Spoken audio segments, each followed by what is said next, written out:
श्री सत्यनारायण कथा प्रथम अध्याय।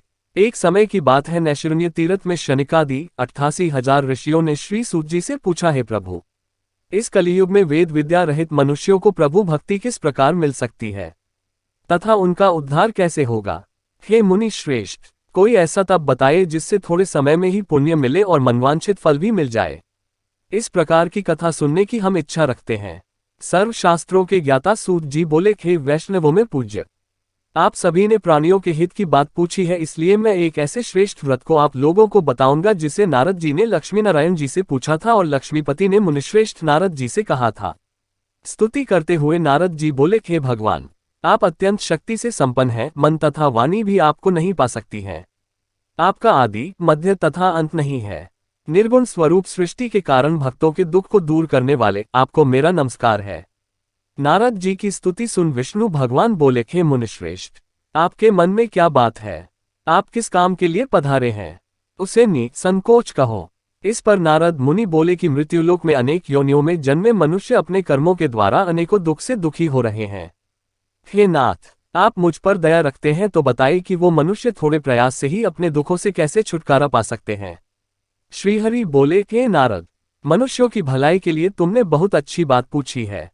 जिसके करने से मनुष्य मोह से छूट जाता है, वह बात मैं कहता हूं, उसे सुनो। स्वर्गलोक व मृत्युलोक दोनों में एक दुर्लभ उत्तम व्रत है जो पुण्य देने वाला है। आज प्रेमवश होकर मैं उसे तुमसे कहता हूं। श्री सत्यनारायण भगवान का ये व्रत अच्छी तरह विधानपूर्वक करके मनुष्य तुरंत ही यहाँ सुख भोग कर मरने पर मोक्ष पाता है। श्रीहरि के वचन सुन नारद जी बोले कि उस व्रत का फल क्या है और उसका विधान क्या है? यह व्रत किसने किया था? इस व्रत को किस दिन करना चाहिए? सभी कुछ विस्तार से बताएं। नारद की बात सुनकर श्रीहरि बोले, दुख व शोक को दूर करने वाला यह व्रत सभी स्थानों पर विजय दिलाने वाला है। मानव को भक्ति व श्रद्धा के साथ शाम को श्री सत्यनारायण की पूजा धर्मपरायण होकर ब्राह्मणों व बंधुओं के साथ करनी चाहिए। भक्ति भाव से ही नैवेद्य, केले का फल, घी, दूध और गेहूं का आटा सवाया लें। गेहूं के स्थान पर साठी का आटा, शक्कर तथा गुड़ लेकर व सभी भक्षण योग्य पदार्थों को मिलाकर भगवान का भोग लगाएं। ब्राह्मणों सहित बंधु बांधवों को भी भोजन कराएं, उसके बाद स्वयं भोजन करें। भजन कीर्तन के साथ भगवान की भक्ति में लीन हो जाएं। इस तरह से सत्यनारायण भगवान का ये व्रत करने पर मनुष्य की सारी इच्छाएं निश्चित रूप से पूरी होती हैं।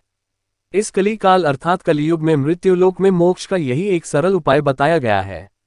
इति श्री सत्यनारायण व्रत कथा का प्रथम अध्याय संपूर्ण।